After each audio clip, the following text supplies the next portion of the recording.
সম্মানিত উপস্থিতি, সূরাতুন নাসর কোরআনুল কারীমের একটি গুরুত্বপূর্ণ সূরা। সাধারণত ছোট্ট ছোট্ট সূরাগুলি মক্কায় নাজিল হয়, কারণ মক্কায় মানুষের প্রাইমারি আইডিয়া ছিল আল্লাহ সম্পর্কে, শুধুমাত্র দাওয়াতের মিশন ছিল আল্লাহ সম্পর্কে। এজন্য মক্কায় বড় বড় কোনো সূরা বা বিধিবিধান নাজিল হয় না, শুধুমাত্র আল্লাহ সম্পর্কে ধারণা দেওয়া হয়েছে। যেমন আপনারা লক্ষ্য করলে দেখতে পাবেন, নবীকে অনেক সময় প্রশ্ন করা হতো, যে আল্লাহ সম্পর্কে প্রশ্ন করা হতো, আল্লাহকে, রহমানকে, তার গুণাবলী কি, আপনি যে এই রহমানের কথা বলছেন তিনি দেখতে কেমন, তার কি বাচ্চা কাচ্চা আছে কিনা, তিনি কিসের তৈরি, তার মৌলিক এলিমেন্ট গুলা কি, এই জাতীয় প্রশ্ন সাধারণত মক্কায় করা হতো। আল্লাহ তার হাবিবকে দিয়ে সংক্ষেপে এক কথায় জবাব দেওয়ার চেষ্টা করতেন, অল্প কথায় জবাব দেওয়ার চেষ্টা করছেন। তার একটি প্রমাণ হচ্ছে সূরাতুল ইখলাস। সূরার নাম কি বলেন? সূরাতুল ইখলাস। আল্লাহ রাব্বুল আলামিনের হাবিব এই দুনিয়ায় যখন আসলেন, মক্কাবাসীকে আল্লাহ রাব্বুল আলামিন তাওহীদের দাওয়াত দেওয়ার জন্য তার রাসূলকে শুধুমাত্র প্রেরণ করলেন না, বরং তার দাওয়াতটা ছিল মক্কা থেকে নিয়ে শুরু করে পৃথিবীর আনাচে কানাচে সমস্ত জায়গায়। আল্লাহ তার হাবিবের শানের জন্য ইরশাদ করছেন, কুল ইয়া আইয়ুহান নাসু ইন্নী রাসূলুল্লাহি ইলাইকুম জামিআ। আল্লাহ পাক ডাক দিয়ে বলেন, হাবিব আপনি জানা দেন तमाम বিশ্বের মানুষদেরকে, আইয়ুহান নাস।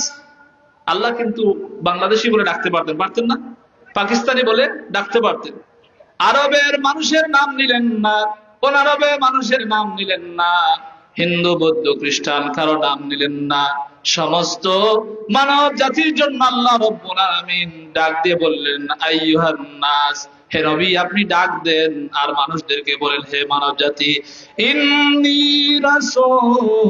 রাসূলুল্লাহি ইলাইকুম জামিআ।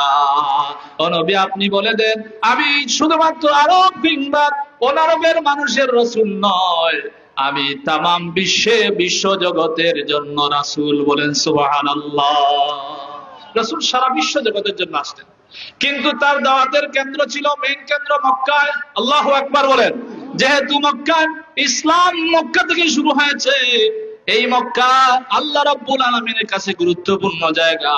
এখানে প্রত্যেক বছর লক্ষ লক্ষ আল্লাহর বান্দা বান্দিরা যায়, মাথায় কাপড় নাই, পায়ে জুতা নাই, শরীরে রঙিন কোন পোশাক নাই, সাদা কাপড় নিয়া আল্লাহর দরবারে আল্লাহর পাগল বান্দা বান্দিরা, আল্লাহর গুনাহগার বান্দা বান্দিরা একত্রিত হয়ে তাওহীদের বাণী ঘোষণা দে, সাক্ষ্য জানা দে, লাব্বাইক আল্লাহুম্মা লাব্বাইক লা শারীকা লাকা লাব্বাইক ইন্নাল হামদা ওয়ান নি'মাতা লাকা ওয়াল মুলক লা শারীকা লাকা লাব্বাইক। এভাবে যখন বলতে বলতে আল্লাহর কাছে মানুষ পৌঁছে যায়, তাওহীদের থিমটা মক্কা থেকে গোটা বিশ্বের মানুষের কাছে পৌঁছানোর ব্যবস্থা করা হয়। আল্লাহ রাব্বুল আলামিনের হাবিবকে মক্কার কাফেররা প্রশ্ন করত, মুহাম্মদ যে রহমান সম্পর্কে আপনি আমাদেরকে আলোচনা করেন, আমাদেরকে আলোচনা শুনান, এই রহমান কি রকম রহমান? আল্লাহ পাক তার হাবিবকে সূরা ইখলাসের মাধ্যমে জানিয়ে দেন, ও আমার হাবিব আপনি বলেন, কুল হুয়াল্লাহু আহাদ। পড়েন সবাই, কুল হুয়াল্লাহু আহাদ আল্লাহুস সামাদ লাম ইয়ালিদ ওয়া লাম ইউলাদ ওয়া লাম ইয়াকুল লাহু কুফুয়ান আহাদ। ও নবী, লোকেরা আপনাকে রহমান সম্পর্কে প্রশ্ন করেছে, আপনি জানা দেন রহমান হচ্ছেন তিনি, যিনি আল্লাহু আহাদ, যিনি একক, আল্লাহুস সামাদ, তিনি অমুখাপেক্ষী, লাম ইয়ালিদ ওয়া লাম ইউলাদ, তাকে কেউ জন্ম দেয় নাই, আবার তিনিও কাকে জন্ম দেন নাই, ওয়া লাম ইয়াকুল লাহু কুফুয়ান আহাদ। এই মহাবিশ্বে, এই বিশ্ব চরাচরে, বিশ্ব জগৎ সমূহে আল্লাহ রাব্বুল আলামিনের সমকক্ষ আর কেউ নাই। বলেন সুবহানাল্লাহ। আল্লাহ রাব্বুল আলামিনের হাবিব তাওহীদ সম্পর্কে মানুষকে এভাবে প্রাথমিকভাবে দাওয়াত দিতেন। কিন্তু লক্ষ্য করলে দেখা যায় আল্লাহ যে সূরাটি নাজিল করলেন সূরা নাসর মাত্র 3 আয়াতি কারিমা বিশিষ্ট, যেখানে আল্লাহ তাআলা বলছেন ইদা জাআ নাসরুল্লাহি ওয়াল ফাত ওয়া রাআইতান নাসা ইয়াদখুলুনা ফি দীনিল্লাহি আফওয়াজা فسبح بحمد ربك واستغفره إنه كان توابا। আল্লাহ পাক বলেন যখন আল্লাহর সাহায্য এবং বিজয় আসবে ও নবী আপনি দেখতে পাবেন ওয়ারাআইতান নাস মানুষেরা দলে দলে আল্লাহর দ্বীনে প্রবেশ করছে ফি দীনিল্লাহি আফওয়াজা ওয়ারাআইতান নাস ও নবী আপনি দেখতে পাবেন মানুষেরা দলে দলে আল্লাহর ধর্ম আল্লাহর দ্বীনে প্রবেশ করেছে, ইসলামে প্রবেশ করেছে। এমন দৃশ্য আপনি যখন অবলোকন করবেন ফাসাব্বিহ বিহামদি রাব্বিকা ওয়াস্তাগফির, নবী এমন সুসংবাদ বিজয়ের দিনে স্বাধীনতার দিনে আনন্দ যখন আপনি উপভোগ করবেন, আপনি যখনই এমন সুসংবাদ পাবেন ফাসাব্বিহ বিহামদি আপনার রবের নামে প্রশংসা স্বরূপ শুকরিয়া আদায় করবেন, ওয়াস্তাগফিরহু এবং তার কাছে আপনি ক্ষমা চাইবেন, ইন্নাহু কানা তাওয়াবা। নবী শুনে রাখেন যতই অপরাধী আল্লাহর বান্দা বা বান্দি হয়ে যাক না কেন আল্লাহর কাছে যখন অপরাধ স্বীকার করে নেয় আল্লাহ তার বান্দা বান্দিকে মাফ করে দেন। বলেন সুবহানাল্লাহ। অবশ্যই তিনি তওবা ক্ষমাশীল, ক্ষমাকারী, তওবা কবুলকারী। তিনি বান্দার তওবাকে কবুল করেন এবং তাকে ক্ষমা করে দেন। তিনি ক্ষমার জন্য অধীর অপেক্ষা থাকেন, তিনি আগ্রহ নিয়ে অপেক্ষা থাকেন বান্দা কখন বলছে ইয়া রব আমাকে মাফ করে দিন। সম্মানিত উপস্থিতি, এই সূরাটি শুরুতেই সূরাটির নাম রয়েছে সূরাতুন নাসর। আর নাসর শব্দ থেকে এই সূরাটির নামকরণ করা হয়েছে। মজার বিষয় হচ্ছে এই সূরার সাথেই আরেকটা শব্দ আছে আল ফাতহ। নাসরুল্লাহ এই শব্দের ব্যাখ্যায় মুফাসসিরিন ইকরাম বলছেন যে এখানে আল্লাহর বিজয় বলতে আল্লাহর সাহায্য বলতে এই সেই মক্কা বিজয়ের শুধুমাত্র সাহায্যের কথা বলা হচ্ছে না, এটা উম্মতে মুহাম্মদীর যখন প্রয়োজন হবে যে কোনো কঠিন পরিস্থিতিতে আল্লাহ রাব্বুল আলামিন ভবিষ্যতে তাদেরকে সাহায্য করবে। বলেন সুবহানাল্লাহ। শুধুমাত্র সেই মক্কা বিজয়কে যদিও মুফাসসিরিন ইকরাম বলছেন যে মক্কা বিজয়কে ইঙ্গিত করা হয়েছে এখানে, কিন্তু তারা আরেকটা ভবিষ্যৎবাণী দিচ্ছে যে অদূর ভবিষ্যতে যারাই ইমানদাররা যখন বিপদে পড়বে আল্লাহ তাদেরকে সাহায্য করবেন। আপনারা লক্ষ্য করেন সূরাটি শুরু হয়েছে ইদা জাআ দিয়ে। আরবিতে ঈদ এবং ইদা দুটি চমৎকার পার্থক্য আছে। ঈদ শব্দটি শর্তের জন্য আসে, আবার ইদা শব্দটি শর্তের জন্য আসে। ঈদ আসলে বলা হচ্ছে ইউস্তামালু ঈদ লিল মাদি। ঈদ শব্দটি মাদির অর্থে ব্যবহার করা হয়েছে, অর্থাৎ আগের কোনো ঘটনা আল্লাহ সুবহানাহু ওয়া তাআলা স্মরণ করে দিতে ঈদ শব্দের ব্যবহার করা হয়। আর ইদা শব্দটি ভবিষ্যতের জন্য কোন বিষয়ের ইঙ্গিত দেওয়ার জন্য, সুসংবাদ দেওয়ার জন্য, এবং সেই সংবাদটি নিশ্চিত সংগঠিত হবে, অবশ্যই সংগঠিত হবে, সেই জন্য ইদা শব্দটি ব্যবহার করা হয়। আপনারা লক্ষ্য করুন আমাদের আদি পিতা নাম কি বলেন? আদম আলাইহিস সালাম। আমাদের আদি পিতার নাম কি? আদম আলাইহিস সালাম। আদম আলাইহিস সালামকে যখন আল্লাহ সৃষ্টি করবেন তখন তিনি ফেরেশতাদেরকে একটা মতামত জানতে চাইলেন যে তোমরা কি মনে করো আমি আদমকে সৃষ্টি করতে চাই। তখন সেই ঘটনাটিকে আল্লাহ পাক এভাবেই বর্ণনা করছেন। আল্লাহ তাআলা বলছেন وَإِذْ قَالَ رَبُّكَ لِلْمَلَائِكَةِ إِنِّي جَاعِلٌ فِي الْأَرْضِ خَلِيفَةً। স্মরণ করুন সেই সময়ের কথা, ও নবী অতীতের সেই ঘটনাটি আপনি স্মরণ করুন যখন আপনার রব ফেরেশতাদেরকে বলেছিলেন ইন্নী জাইলুম ফিল আরদি খলিফা, আমি এই পৃথিবীতে একজন প্রতিনিধি পাঠাতে চাই, একজন খলিফা নিযুক্ত করতে চাই। তো সেই ঘটনাগুলি আল্লাহ রাব্বুল আলামিন ইজ দিয়ে স্মরণ করে দেন। তখন অতীতের যে কোনো ঘটনা আপনি অনেকগুলি আয়াতে কারিমা কোরআনে দেখবেন ইজ দিয়ে শুরু হয়েছে, তার মানে ওই অতীতের কোনো ঘটনা আমাদের জন্য শিক্ষণীয় কোনো ঘটনা আল্লাহ রাব্বুল আলামিন তার হাবিবকে জানিয়েছেন।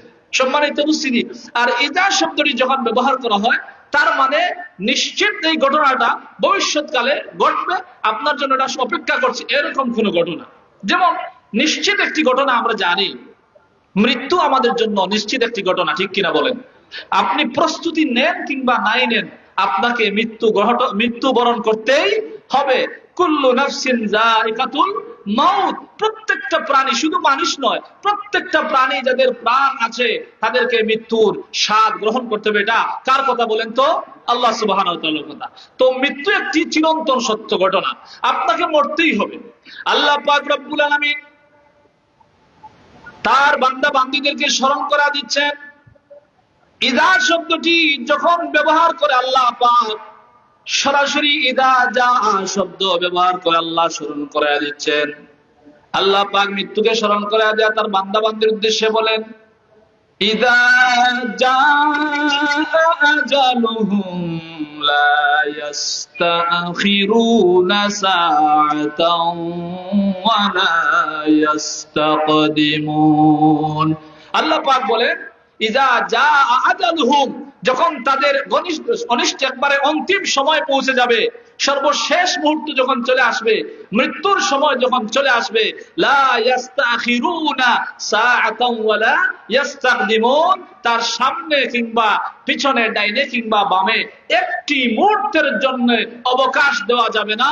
যেখানেই আসেন ওখানে ফুললি স্টপ, ওই অবস্থায় আপনাকে মৃত্যুবরণ করতে হবে। আপনারা দেখেছেন পৃথিবীতে এমন অনেক মানুষ আছে যারা সিজদা দিচ্ছে, সিজদার হালতে তাদের মৃত্যু হয়ে যাচ্ছে, আযান দিচ্ছে, আযানের সময় মৃত্যু হয়ে যাচ্ছে, গাড়ি চালাচ্ছে, গাড়ি চালানো অবস্থায় তার মৃত্যু হয়ে যাচ্ছে, বিমানের পাইলট তার মৃত্যুর দিকে ধাবিত হচ্ছে। কারণ এই সমস্ত আইন, মৃত্যুর নিয়ম কানুন মেনে চলে একমাত্র কার বলেন তো? আল্লাহ সুবহানাহু ওয়া তাআলা। এজন্য দেখলাম যে আমরা বুঝতে পারলাম ইজা শব্দ আল্লাহ যখন ব্যবহার করেন তখন অবশ্যই কোনো জিনিসের সম্ভাবনা বুঝাতে, নিশ্চয়তা বুঝাতে আল্লাহ রাব্বুল আলামিন ব্যবহার করছেন। আল্লাহ রাব্বুল আলামিন মানুষের ইমানদাররা যখন ক্লান্ত শ্রান্ত হয়ে গেছিল, মক্কা দীর্ঘ 13 বছর মক্কাবাসী নির্যাতন, লোমহর্ষক নির্যাতন, নিপীড়ন পেয়ে অস্থির হয়ে গেছে। আপনারা বিগত 17 বছরে নির্যাতন কাকে বলে, নির্যাতন কত প্রকার ও কি কি আপনারা টের পেয়েছেন, ঠিক কিনা বলেন? তাহলে মক্কার সময়, সেই সময় কি পরিমাণ নির্যাতন হয়েছিল সেগুলো স্মরণ করে আল্লাহ রাব্বুল আলামিনের সাহাবীদের কিছু কথা আল্লাহ নোট করলেন।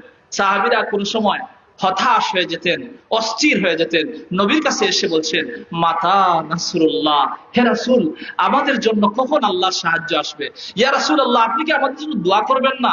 আপনি কি আমাদের জন্য সাহায্য কামনা করবেন না? এরকম অস্থির অবস্থার কিছু বর্ণনা সেই সময় আসার পরে আল্লাহ সুবহানাহু ওয়া তাআলার হাবিবকে আল্লাহ রাব্বুল আলামিন এই পৃথিবীতেও নাজিল করলেন। সেই সময় তারও মনে যাতে অক্ষুণ্ণতা না থাকে, মনে কোনো দুর্বলতা না আসে, সেজন্য আল্লাহ স্মরণ করেছেন, হাবিব আপনি কিন্তু রাহমাতাল লিল আলামিন। বলেন সুবহানাল্লাহ। আপনি সাধারণ মানুষের মতো হইতে পারে না, আপনি ঘাবড়াবেন না।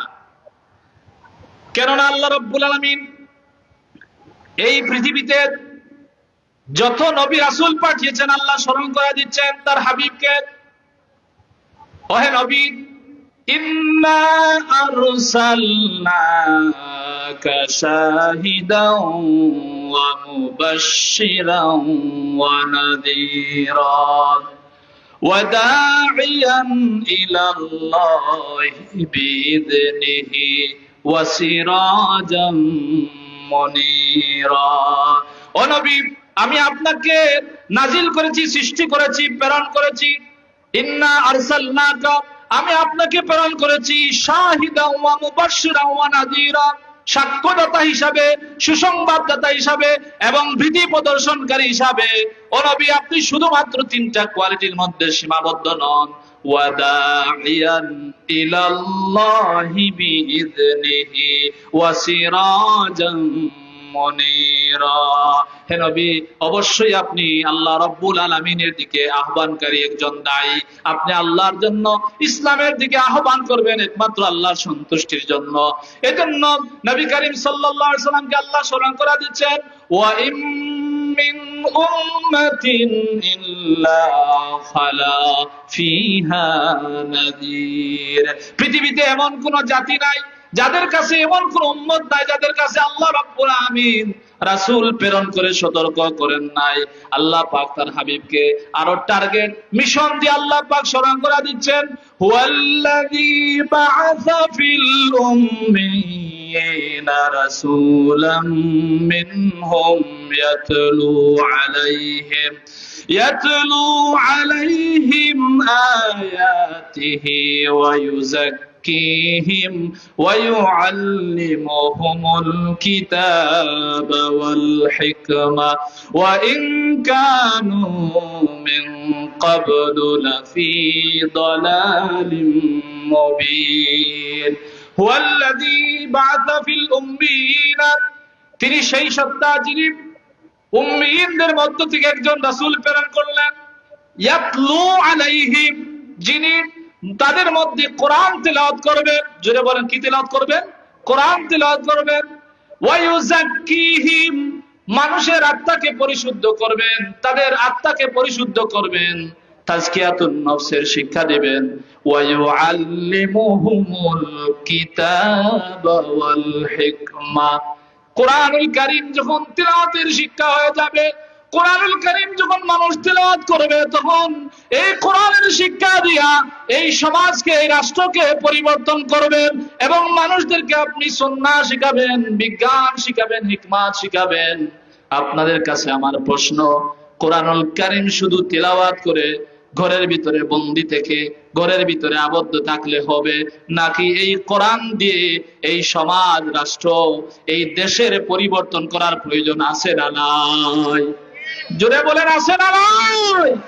কোরআন দিয়ে সমাজকে আপনি পাল্টাবেন। নবী যখনই আপনি দাওয়াত দিবেন, আপনার মিশনের সাথে আপনাকে মানুষ প্রশ্ন করবে, সায়েন্স এই বিষয়ে কি বলে, মেডিকেল সায়েন্স কি বলে। নবী আপনি হতাশ হবেন না। এই পৃথিবীতে আপনি হচ্ছেন, আমি আল্লাহর পরে আপনার অবস্থান, বলেন সুবহানাল্লাহ। এই পৃথিবীতে আল্লাহর নবী সৃষ্টি জগতের মধ্যে সবচেয়ে সেরা বিজ্ঞানী, বলেন আল্লাহু আকবার। এখনো বিজ্ঞান যেখানে তার গবেষণা শেষ হয়েছে, আল্লাহর নবীর গবেষণা সেখান থেকে শুরু হতো। এখনো বিজ্ঞান যেখানে গবেষণা করতে করতে কিনার পায় নাই, আল্লাহর নবীর গবেষণা তা অনেক আগেই হয়ে গেছে, বলেন সুবহানাল্লাহ। আল্লাহ পাক বলেন, ওয়া ইন কানু মিন ক্বাবলু লাফি দালালিম মুবিন। ও নবী, এত ওয়াজ কেন করলাম? মানুষকে কেন কোরআন শিখাবেন? মানুষকে কেন আপনি তাজকিয়াতুন নফস করবেন, আত্মা পরিশুদ্ধের ওয়াজ করবেন? মানুষকে কেন কোরআন শিখাবেন? কেন কোরআনের আইন বাস্তবায়ন করবেন? কেন সুন্নাত শিক্ষা দিবেন? তার কারণ হলো মানুষ সেই সময়ে সুস্পষ্ট বেদাতের মধ্যে, সুস্পষ্ট পথভ্রষ্টতার মধ্যে মানুষ শামিল ছিল। এখনো আমাদের মধ্যে, আমাদের সমাজে পথভ্রষ্টতা, জাহালিয়াত আছে না নাই? বলে আছে। এই সমাজকে সংশোধন করতে হবে। আল্লাহ পাক সেজন্য বললেন, একটি পথভ্রষ্ট সমাজকে, একটি পথভ্রষ্ট জাতিকে কি দিয়ে আপনি সংশোধন করবেন?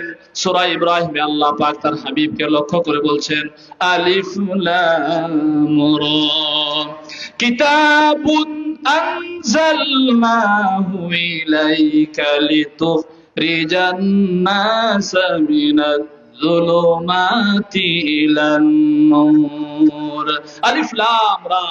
আল্লাহ পাক হুরুফে মুকাত্তাআত দিয়ে রাসূলকে বলছেন যে এই অক্ষরগুলার অর্থ আল্লাহু আ'লামু, আল্লাহ বেশি ভালো জানেন। হে নবী, কিতাবুন আনজালনাহু ইলাইকা লিতুখরিজান নাসা মিনাজ যুলুমাতি ইলান নূর। এই এমন একটা কিতাব আমি আপনাকে দান করলাম, এমন একটা কিতাব আমি আপনাকে দিলাম, যে কিতাব দিয়ে আপনি অন্ধকারে নিমজ্জিত মানব জাতিকে আলোর দিকে নিয়ে আসবেন, বলেন আল্লাহু আকবার। কোরআন মানুষকে কোন জায়গায় নিয়ে আসে? অন্ধকার থেকে আলোর দিকে নিয়ে আসে। কোরআন মানুষকে কুফরি থেকে ইসলামের দিকে নিয়ে আসে, ঠিক কিনা বলেন? সম্মানিত উপস্থিতি, এই কয়েকগুলি মিশন যখন রাসূল আকরাম সাল্লাল্লাহু আলাইহি সাল্লামকে দেওয়া হলো, যখন তার সময় গনিয়ে আসলো, সূরা নাসর যখন নাজিল হলো, তখন সূরা নাসরের তাফসিরে বলা হচ্ছে, এই সূরাকে শুধুমাত্র সূরাতুন নাসর বলা হয় না, বলে সূরাতুত তাওদি বলা হয়। তাওদি কি? বলে বিদায়ের সূরা। বিদায়ের সূরা কেন?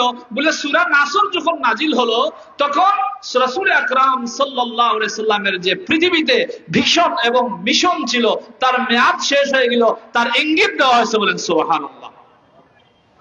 আল্লাহ রাব্বুল আমিন সূরা নাসর নাজিল করলেন। আল্লাহ পাক বললেন, হাবিব, আপনাকে নির্দিষ্ট একটা মিশনে পৃথিবীতে প্রেরণ করা হয়েছিল। সূরা নাসরের পয়গাম দেওয়া হলো, ইযা জা নাসরুল্লাহি ওয়াল ফাত, অবশ্যই অবশ্যই অবশ্যই যখন আল্লাহর সাহায্য এবং বিজয় আসবে। আর সেই বিজয় আপনারা জানেন, মক্কা বিজয়ে কোনো রক্তপাত হলো না, কোনো হারাহারি নাই, মারামারি নাই, কোনো কাটাকাটি নাই, কোনো বিশৃঙ্খলা নাই, অশান্তি নাই, রক্তপাত নাই।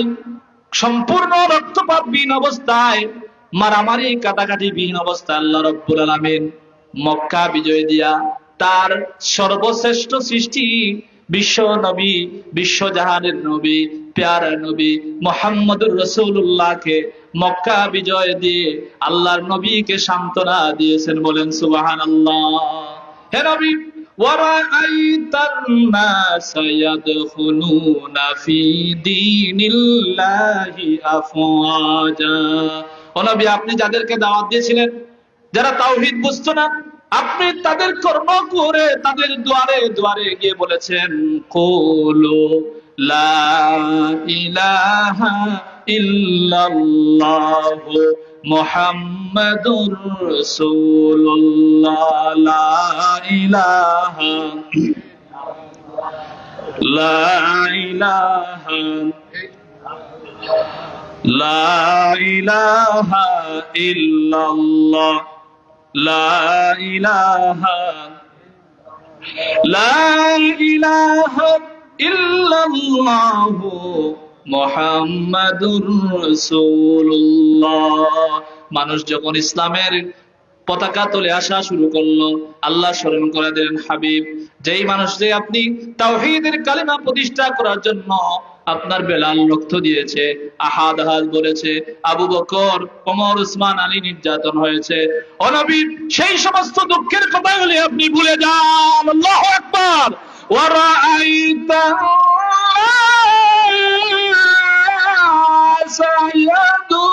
সায়াদখুলুনা ফি দীনিল্লাহি আফওয়াজা।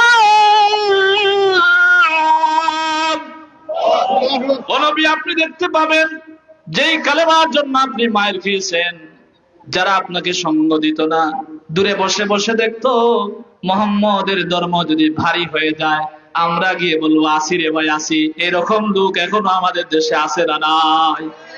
দেশ যখন পাল্টে যায়, সবাই দেশপ্রেমিক হয়ে যায়, ঠিক কিনা বলেন? কিন্তু রক্ত দেওয়ার সময় কাউকে ডাক দিলে পাওয়া যায় না। রক্ত দিতে হয় দিনের জন্য, মানুষ যখন ভুলে যায়, সেই সময় আরবের মানুষেরা, এক শ্রেণীর লোকেরা বসেছিল, অত পেতে বসেছিল, কি করা যায়, কি করা যায়। আল্লাহ রাব্বুল আলামিন এমন অবস্থা দিলেন, মক্কা বিজয়ে রক্তপাত লাগলো না, মক্কা বিজয়ে মারামারি লাগলো না। দূর থেকে বসে বসে সবাই এদিক ওদিক চায়, জানালার ফাঁক দিয়ে চায়, দরজার ফাঁক দিয়ে চায়, আর মনে মনে বলে, যদি ঘোষণা দিতে পারতাম, লা ইলাহা ইল্লাল্লাহু মুহাম্মাদুর রাসূলুল্লাহ। বলেন আল্লাহু আকবার। আমরা তোমাদের বিরোধী নই, এখনো যারা অপেক্ষা করো, ইসলামী দল করতে ভালো লাগে, কোন নির্দিষ্ট ব্যানারে আয়ো শোনা দরকার নাই, কোন নির্দিষ্ট দলের পক্ষে দরকার নাই, শুধুমাত্র হক কথা বলো, তাহলে তোমাদেরকে ভালোবাসবেন কে? শুধুমাত্র হক কথা বলো, যে কোনো দলের পক্ষে যদি যায় অসুবিধা নাই। কেউ যদি প্রমাণ করতে চায় আমরা কোন নির্দিষ্ট দলের, তাহলে যদি তারা ভালো কাজ করে ওই দলের পরিচয় দিতে আমাদের কোনো সমস্যা আছে কিনা বলেন? কোনো সমস্যা আছে? যদি কেউ মনে করে একটা ভালো কাজ একটা দলে করে, তাহলে সারা পৃথিবীর মানুষের মুখ কালো হয়ে যাক, আমরা তার পক্ষে আসি না নাই বলেন? রাসূল আকরাম সাল্লাল্লাহু আলাইহি সাল্লাম ইবনে আব্বাসকে বলছেন, হে বেটা আব্বাস, ইয়া গোলামি, হে আমার গোলাম, মানে ছোট বাচ্চাদেরকে গোলাম বলা হয়, ও হে বৎস, ও হে বালক, যদি আল্লাহ তোমার কল্যাণ চান, সারা পৃথিবী যদি এক হয়ে যাও, তাহলে তোমার কেউ ক্ষতি করতে পারবে না, ঠিক কিনা বলে? যদি আল্লাহ তোমার কল্যাণ চায়, সারা পৃথিবীর মানুষ যদি তোমাকে ভালো করার চেষ্টা করে, কেউ তোমাকে আল্লাহর কাছ থেকে বাঁচাতে পারবে না, ঠিক কিনা বলেন? সুতরাং কোন মানুষ যদি মনে করে দিন ইসলামের সাথে তার সামনে গিয়ে সংগ্রাম করা উচিত, তার জিহাদ করা উচিত, তার আন্দোলন করা উচিত, তার যদি শাহাদাত তার মাবুদের কাছে লেখা থাকে, তাহলে শাহাদাত থেকে এই পৃথিবীবাসী জমিনবাসী কেউ ফেরাতে পারবে না, ঠিক কিনা বলেন?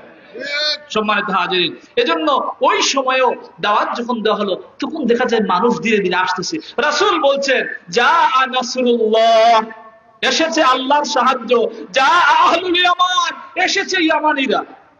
সাহাবীরা প্রশ্ন করলেন, কালু মানহুম আহলুল ইয়ামান, হে নবী আহলে ইয়ামান কারা? কাদের কথা আমাদেরকে বলছেন? এরা কারা? বলে আরাকুন আফইদা আহলে ইয়ামান, ইয়ামানের বাসিন্দারা হচ্ছেন খুব নরম দিলওয়ালা, তারা খুব সফট মাইন্ডেড।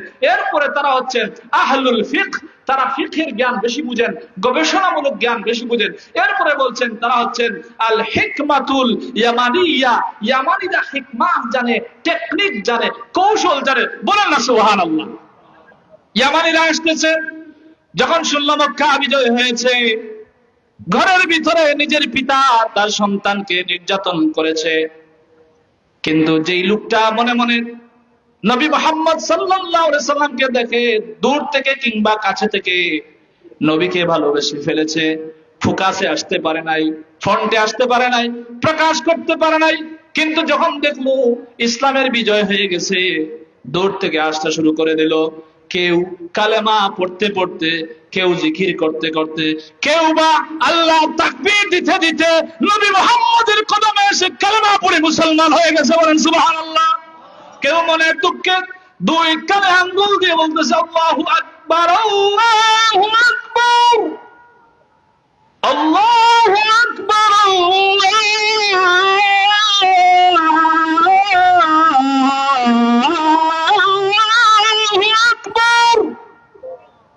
আযান দিচ্ছে, আল্লাহর নাম বলছে, চিৎকার দিচ্ছে মনের খুশিতে, চোখ দিয়ে পানি পড়ছে, জবানে কথা হচ্ছে আল্লাহর নাম।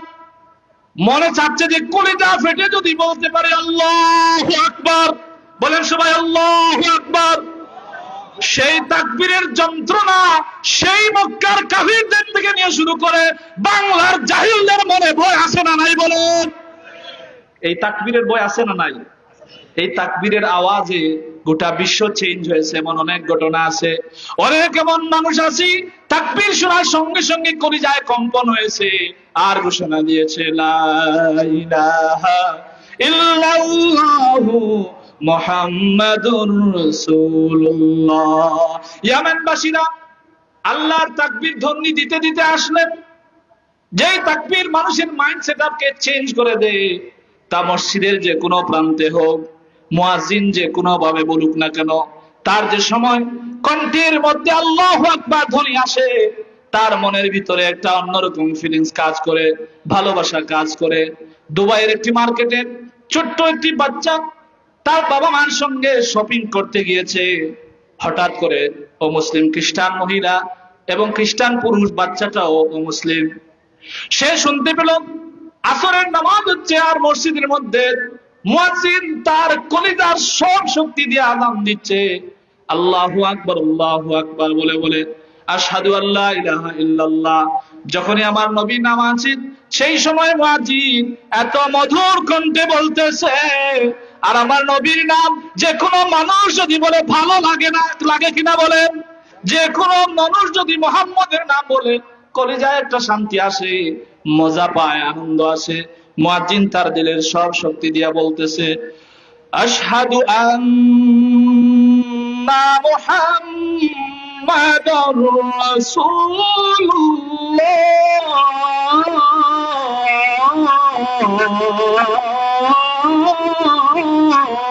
বলেন আল্লাহু আকবার।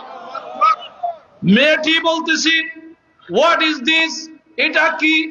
ওহ মাই গড, এটা কি শুনতেছি? This is a beautiful sound. আল্লাহু আকবার বলেন। মেয়েটি কান খাড়া করে দিয়েছে, বলতেছে my father what is happening on.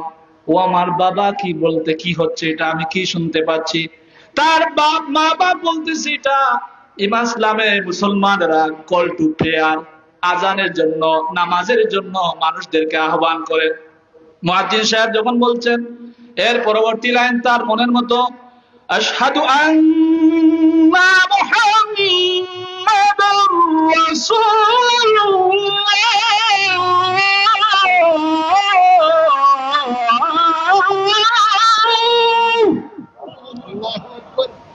এত সময় মেয়ে প্রশ্ন করেছে, এবার মা বাপ বলতেছে আসলেই তো আমরা এত সুন্দর আওয়াজ শুনতে পাই নাই। আল্লাহু আকবার। ইতিমধ্যে শপিং শেষ করে মেয়েটির চিৎকার চেতনা চেঁচামেচি শুনে তারা তালাশ করলেন আজানটা হচ্ছে কোথায়। সাধারণত শপিং মলের অনেক উপরে মসজিদ থাকে, ঠিক না ভাই? অনেক উপরে মসজিদ থাকে, বিদেশিদের কোনো নামাজ পড়তে অসুবিধা নাই, লিফটে উঠলে মুহূর্তে যেতে পারে।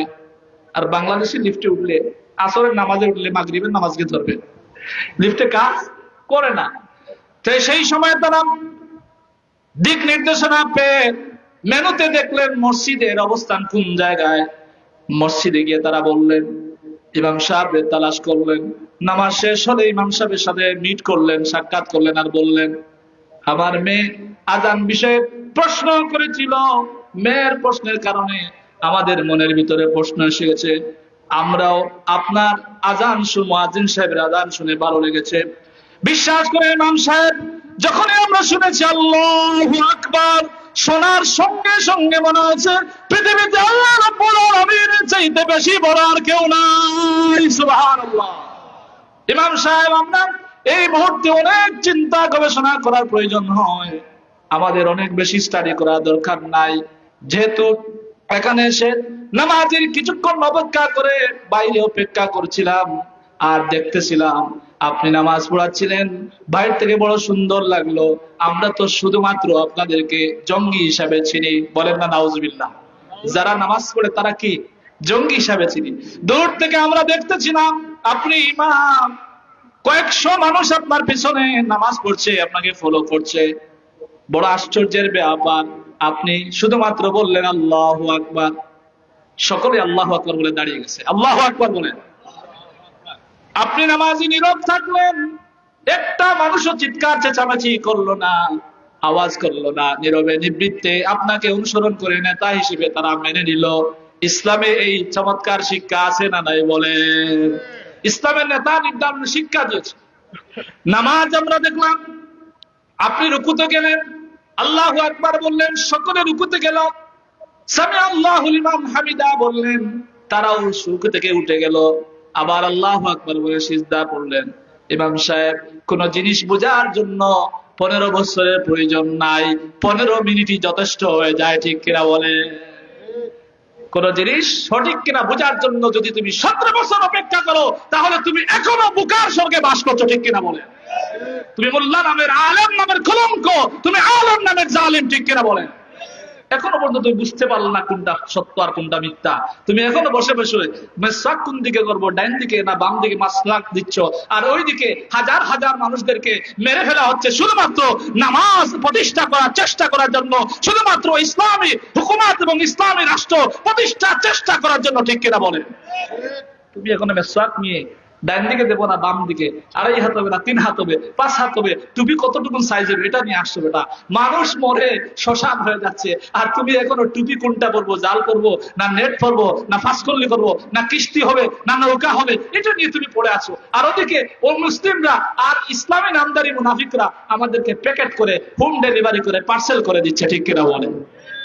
সম্মানিত উপস্থিতি, ওই সময় তারা বললেন যে 15 মিনিট দেখে আমরা বুঝতে পারলাম, আমাদের আর বোঝার দরকার নাই, আমরা তো স্বামী স্ত্রী, এই আমাদের সময় শেষের দিকে, অনেক পরে কয়েক বছর পরে আমরা একটা ছোট্ট বাচ্চা পেয়েছি, এও কোন সময় কোন জায়গায় আসবে আমরা অত হতাশ হচ্ছি না, টেনশন করছি না।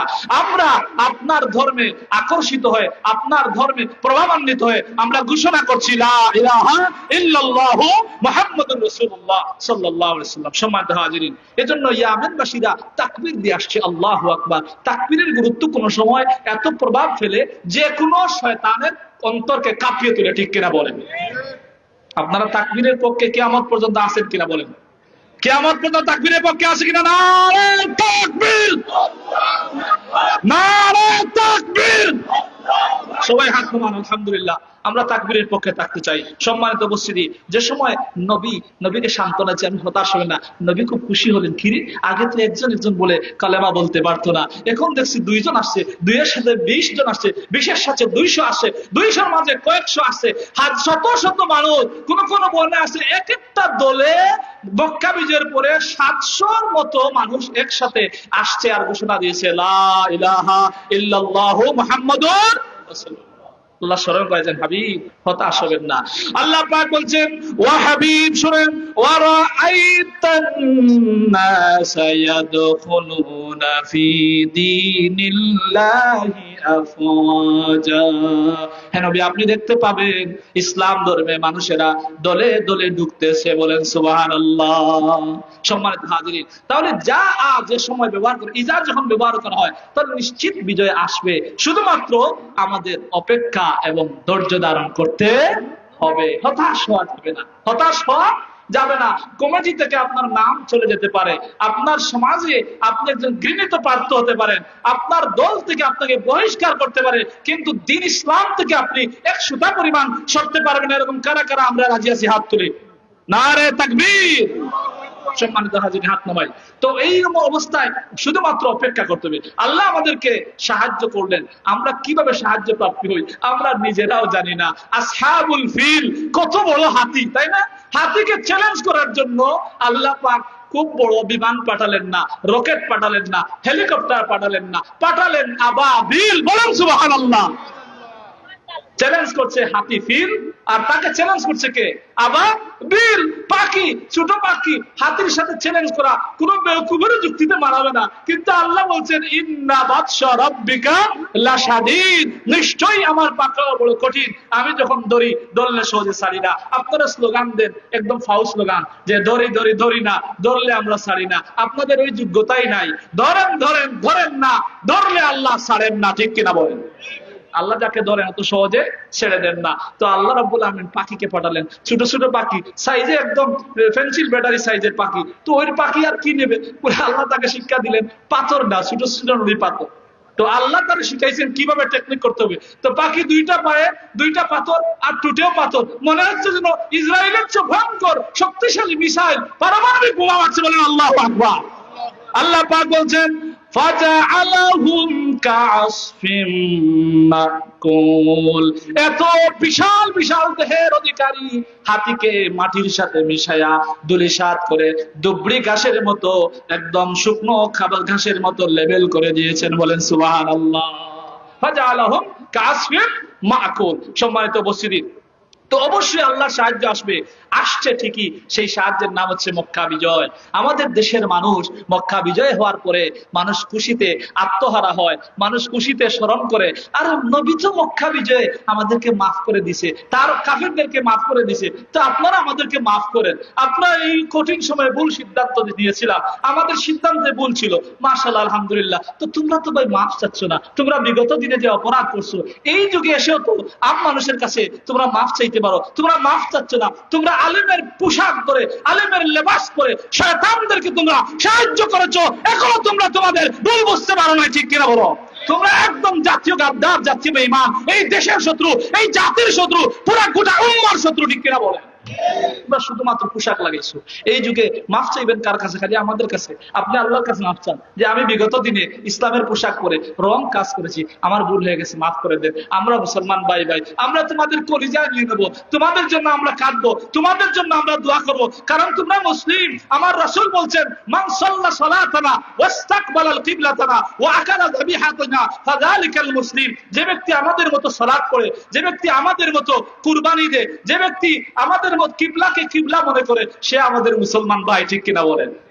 তোমরা আমাদের ভাই, তোমাদের সাথে আমাদের কোনো মারামারি নাই, তোমরা আমাদের ভাই। তোমরা তোমাদের ভুল বুঝে ফিরে আসো। যদি তোমরা এখনো নীরব থাকো, কথা না বলো, ক্ষমা না চাও, বুঝবো তোমরা আলেম নামের জাহির, ঠিক কিনা বলেন? তোমরা তোমাদের ভুল বুঝে ফিরে আসো, কামব্যাক করো। তো মক্কা বিজয়ের সময় রাসূল সাল্লাল্লাহু আলাইহি ওয়াসাল্লাম আসলে মাফ করে দিয়েছিলেন, কারণ নবী সাল্লাল্লাহু আলাইহি ওয়াসাল্লামের সেই ঘটনাগুলো মনে পড়ছে যেই সময়ে হযরত খাব্বাব, হযরত খুবাইব, হযরত বেলাল, হযরত ইয়াসির ইবনে আম্মার নির্যাতিত হয়েছিলেন। সেই কথাগুলো স্মরণ হয়েছিল, রাসূলের মাথা নিচের দিকে দাবিত হয়েছে। রাসূল আজকে সেই সময় হিজরতে একা আবু বকরকে নিয়ে হিজরত করেছিলেন, নিজের মাতৃভূমি ত্যাগ করেছিলেন, কিন্তু যখন তিনি ফিরে আসছেন তার সাথে তিনি আর একা নয়, হাজার হাজার সাহাবীরা। রাসূল যদি ইচ্ছা করতেন, রাসূল যদি চাইতেন যে তার ইশারার সাথে সমস্ত ওই সময় উপস্থিত সমস্ত মক্কাবাসীরা ধ্বংস হয়ে যাক, হাজার হাজার মানুষের সাথে, এটা কোনো ব্যাপার নয়, এটা মক্কাবাসীরা জানে। তারা বলছে আল ইয়াউমু ইয়াউমুল মালহামা, এই সাবধান হয়ে যাও, আবু জেহেলের ঘরে অবস্থান করো, আবু সুফিয়ানের ঘরে অবস্থান করো, হিন্দায় অবস্থান করো, কাবা শরীফের ভিতরে ঢুকছে, আসছেন মুহাম্মদুর রাসূলুল্লাহ সাল্লাল্লাহু আলাইহি ওয়াসাল্লাম। তারা ভয় পেয়ে গেছে, আল্লাহ আজকে তো কুপায়া শেষ করে নিবে, আজকে একদম রক্তপাতের দিন, ইয়াউমা ইয়াউমুল মালহামা, আজকে রক্তপাতের দিন। কারণ তারা জানে অতীত ইতিহাসে এরকম বাদশারা যে সময় নির্যাতন করেছে, সুযোগ পেয়েছে, তাহলে তাদের বিরুদ্ধবাদীদেরকে মাটির সাথে মিশিয়ে দিছে। কোনো কম্প্রোমাইজ নাই, কোনো সুযোগ নাই, কোনো কমিটমেন্ট নাই, কোনো ছাড় নাই, কোনো ডিসকাউন্ট নাই, সাথে সাথে মাটিতে মিশে যাবে ইশারার মুহূর্তে। তারা মনে করেছিল নবী মুহাম্মদুর রাসূলুল্লাহ সাল্লাল্লাহু আলাইহি ওয়াসাল্লাম এরকম নবী বলছেন, এরকম মনে নবী। নবী বললেন না, আল ইয়াউমু ইয়াউমুল মারহামা, আজকে রক্তপাতের দিন নয়, আজকে রহমতের দিন। বলেন সুবহানাল্লাহ।